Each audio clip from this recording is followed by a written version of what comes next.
ఎక్కువగా చెప్పడానికి ఏం లేదు కానీ కొన్ని నిజాలు మాత్రం బొల్లు గగురు పొడిచే నిజాలు కొన్ని తెలంగాణ ప్రజలకు చెప్పాల్సిన అవసరం ఉన్నది.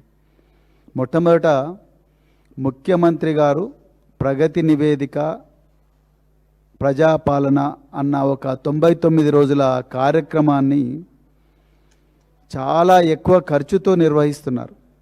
ఆయన పెడుతున్న ఒక్కొక్క మీటింగు ఖర్చు 15 కోట్ల రూపాయలు. జనాలను తరలించడానికి దాదాపుగా 4 కోట్ల రూపాయలు, మీటింగు జరపడానికి 3 కోట్ల రూపాయలు, వచ్చిన జనాలకు తిండి పెట్టడానికి కనీసం అంటే 1.5 కోట్ల రూపాయలు, ఈ మీటింగులకు అడ్వర్టైజ్మెంట్ పత్రికల్లో వేసినందుకు, లైవ్ టెలికాస్ట్ ఇచ్చినందుకు, మరి రకరకాల అడ్వర్టైజ్మెంట్లు ఇచ్చినందుకు కనీసం అంటే 2 నుంచి 3 కోట్ల రూపాయలు. అట్లా ఆయన పెడుతున్న ప్రతి మీటింగ్ కూడా 15 కోట్ల రూపాయలు. ఈ 15 కోట్ల రూపాయలు తెలంగాణ ప్రజల ఆస్తి. ఈ 15 కోట్ల రూపాయలు ఖర్చు పెట్టి పనికొచ్చే ఒక్క ముచ్చట కూడా ముఖ్యమంత్రి గారు చెప్పడం లేదు. పచ్చి అబద్ధాలు చెప్తున్నారు.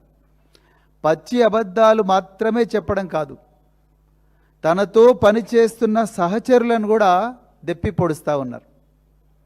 నిజానికి ఈరోజు తెలంగాణలో అత్యంత బాధతో విషాదంతో ఎవరైనా బతుకుతున్నారంటే మల్లు బట్టి విక్రమార్క. ప్రజాభవన్లో కూర్చొని కన్నీరు మున్నీరుగా విలపిస్తుంటాడు ఇవాళ ఆయన.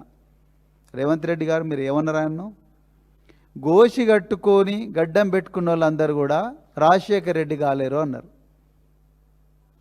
మరి డైరెక్టే చెప్పొచ్చు కదా మల్లు బట్టి విక్రమార్కకు. ఎన్నిసార్లు అవమానిస్తారు ఆయన మీరు? యాదాద్రి లక్ష్మీ నరసింహస్వామి గారి సాక్షిగా మీరందరేమో కుర్చీల మీద కూర్చొని ఆయన్నేమో భూమి మీద కూర్చోబెట్టారు. దాని తర్వాత ఒక మీటింగ్లో మీరు కోమటిరెడ్డి ఇద్దరు వెంకటరెడ్డి ఇద్దరు కలిసి మోచేతులతోని ఆయన పొట్టల గుద్దితిరి. అప్పుడు కూడా ఆయన ఏమనలేదు. ఇక అది సరిపోదని మళ్ళీ ఇప్పుడు పక్కలో బల్లెంలాగా ఉన్నాడురా బాబు అని చెప్పేసి గోషి కట్టుకున్న వాళ్ళందరూ కూడా రాజశేఖర్ రెడ్డి కాలేరు అని ఎవరిని అంటున్నారు? మల్లు బట్టి విక్రమార్క అంటున్నారు మీరు. కుల్లం కుల్లా ఇది, ఏ మాటకు ఆ మాట. అంటే ఏంది, ఎస్సీలు గోషులు కట్టుకోవద్దా, లేకపోతే ఎస్సీలు మంచి బట్టలు వేసుకోవద్దా, ఎస్సీలు ఉప ముఖ్యమంత్రులుగా ఉండొద్దా? మరి మీరే చెప్పాలి. ఇవాళ మేము కూడా అనొచ్చు, సెక్రటరియట్లో 6వ అంతస్తుల ఒక ముఖ్యమంత్రి పీఠం మీద కూర్చున్న వాళ్ళందరూ కేసీఆర్ కాలేరు అని చెప్పి మేము కూడా అనొచ్చు. అంటాం, బరాబర్ అంటాం. కేసీఆర్ గారు ఎక్కడ, మీరెక్కడ రేవంత్ రెడ్డి గారు? కేసీఆర్ గారు ఒక విజనరీ, మీరు ఒక మెర్సినరీ. విజనరీ అని ఎందుకు అంటున్నామంటే, ఒక ప్రాజెక్టు రూపకల్పన చేయాలంటే ఆ ప్రాజెక్టు భూమి మాత్రమే కాదు, ఆ భూమి మీద పుట్టిన భూమిపుత్రుల బాధను కూడా అర్థం చేసుకొని, వాళ్ళ కష్టాలు కన్నీళ్ళన్నీ కూడా గుండెలో పెట్టుకొని, తనే భూమిపుత్రుడినైతే, తనే రైతునైతే, తనే రైతు కూలీనైతే తనకు ఆ బాధ ఏ విధంగా ఉంటుందనే ఒక ఎంపథెటిక్ అప్రోచ్తోని రాత్రింబవళ్ళు మా అలాంటి అధికారులను ఎవ్వరిని రానియకుండా కేవలం నిష్ణాతులైన నిపుణులను విద్యాసాగర్ రావు గారు ఇంకా రకరకాల గొప్ప గొప్ప ఇంజనీర్లందరినీ కూడా చుట్టూ పెట్టుకొని దాదాపు 1 నెల 2 నెలలు 3 నెలలు ఆ గూగుల్ మ్యాప్స్ అవన్నీ చూసి నిద్రాహారాలు మాని ప్లాన్ చేసి కాళేశ్వరం కానీ పాలమూరు రంగారెడ్డి ఎత్తిపోతల పథకం ఇప్పుడు పెద్దలు నిరంజన్ రెడ్డి గారు చెప్పినట్టుగా చరిత్ర పుటల్లోకి వెళ్ళి, చరిత్ర 1956 ముందు ఏం జరిగింది, అవిభాజిత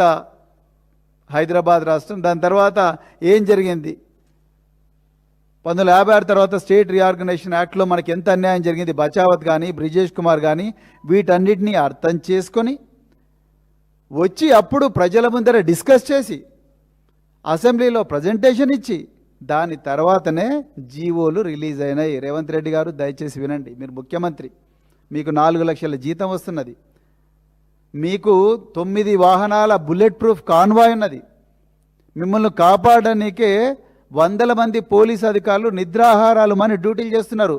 నిన్న కూడా మిమ్మల్ని కాపాడడానికి వచ్చిన రాజు అని ఒక కానిస్టేబుల్ చచ్చిపోయిండు వాపస్ పోయేటప్పుడు. అంటే మీకోసం ప్రాణాలు కూడా త్యాగం చేయాల్సిన పరిస్థితి ప్రభుత్వ అధికారులది.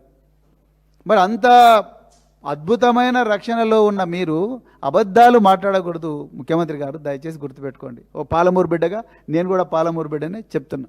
మీరు జెడ్పీటీసీ నుంచి ముఖ్యమంత్రి అయినరు. We all appreciate you. We have high regard for your trajectory. Absolutely not a problem. కానీ మీరు ఆ సీట్ మీద కూర్చొని మీరు అన్నారు కదా, గడ్డం పెట్టుకున్న వాళ్ళందరూ, సారీ గోచి కట్టుకున్న వాళ్ళందరూ రాజశేఖర రెడ్డి కాలేరని కదా. మేము కూడా అంటున్నాం, సెక్రటరియట్లో డాక్టర్ బిఆర్ అంబేద్కర్ సచివాలయంలో 6వ అంతస్తులో ముఖ్యమంత్రి ఛాంబర్లో ఆ సీటు మీద కూర్చున్న ప్రతి ఒక్కరు కూడా కేసీఆర్ కాలేరు. ఇది మీ గుండెల మీద రాసి పెట్టుకోండి. It requires tremendous amount of hard work. It requires tremendous amount of courage. It requires tons of empathy. అవతలి వ్యక్తి బాధను అర్థం చేసుకునే హృదయం ఉండాలి.